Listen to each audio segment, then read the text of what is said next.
And Sunday afternoon, Legion Field in Birmingham, Alabama, the professional football debut of the most heralded quarterback in years, Doug Flutie, out of Boston College's first pro game for the New Jersey Generals. Flutie had a rough first half. This play typical. The 5'9" and 3/4-inch quarterback has his pass batted down by 6'5" Doug Smith. Meanwhile, Joe Cribbs gave Birmingham a 14-7 lead at halftime. Flutie finished an 0 for 7 first half by throwing this interception to former CFL and Denver Gold star David Dumars, and the Stallions were up by 7 at the half. Third quarter, Cliff Stoudt had a fine game, dumps it off to Earl Gant, who barely hangs on, and then scores the touchdown, 28-7 Birmingham. With the score 31-14, Doug Flutie came on, rolls left, hits Danny Knight to make it 31-21, but there would be no Flutie miracle in Legion Field on this day. Following a Doug Flutie interception, Cliff Stoudt, under heavy pressure, connecting with former Steeler teammate Jim Smith, a 44-yard touchdown. The Birmingham Stallions win it by 10. Doug Flutie, though, was upbeat in the locker room. I felt throughout the ball game that I was comfortable. I knew what I was looking for. I knew what I was doing. I just didn't feel like I was throwing the ball well. You know, I tried to drill a ball in there and it would ride high on me, or try to touch a ball in there and it would carry too far over someone's head. And finally, I got it together. You know, I guess it's like a little switch. You turn it on, and I wish I knew how to control it, but you can't control it. It just happens. Well, the Generals hope it happens on Friday night on ESPN in Orlando. Meanwhile, the Stallions win the first battle this year, 38-28. Speaking of the Orlando Renegades, last Saturday night, live on ESPN, the Renegades were wiped out by Gary Anderson and the Tampa Bay Bandits. Why do I say Gary Anderson and the Bandits? Well, here goes Gary, 68 yards and a touchdown on the night. Gary Anderson rambled for 143 yards and scored not one, not two, but 4 touchdowns. Gary Anderson, number 43, the former All-American out of Arkansas. Later in this same second quarter action we're taking a look at, Gary Anderson would go around left end for his 3rd touchdown of the game as the Bandit rides off into the darkness at Tampa Stadium. As I said, Gary Anderson ended up with a big night, 4 touchdowns, 143 yards, and the Bandits won it big, 35-7. Tampa Bay will entertain the Houston Gamblers on Sunday.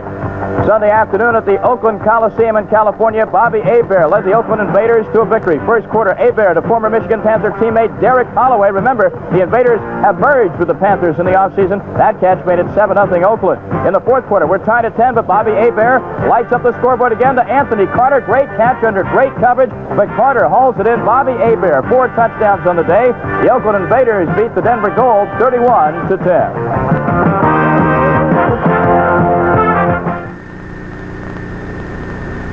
Surprising the champion Baltimore Stars, but Jacksonville suffered another crushing injury. As we go to the highlights, things began terribly for the Bulls. Watch Bill Hardy of the Philadelphia Stars, number 21, coming in untouched on the safety blitz. He hits Brian Sipe. A complete shoulder separation, may be gone for the year. Third quarter, tied at 6. Robbie Mafu's now in at quarterback to Marvin Lewis. The Bulls lead by a touchdown. Meanwhile, Brian Franco, Jacksonville's place kicker, 5 field goals. This one good from 51 yards away at 16-6 Bulls. Now, the Bulls' defense was tough as well. Chuck Fusina would be sacked here. He suffered a sprained right thumb. On the next play, his thumb must have been hurting him because he gets picked off, and the Bulls go on to upset the Baltimore Stars in Jacksonville, and the 51,000 plus love it. The final 22-14. You'll see the Jacksonville Bulls next Monday night on ESPN. Sunday afternoon in Sun Devil Stadium, Tempe, Arizona. Frank Kush returning to Arizona.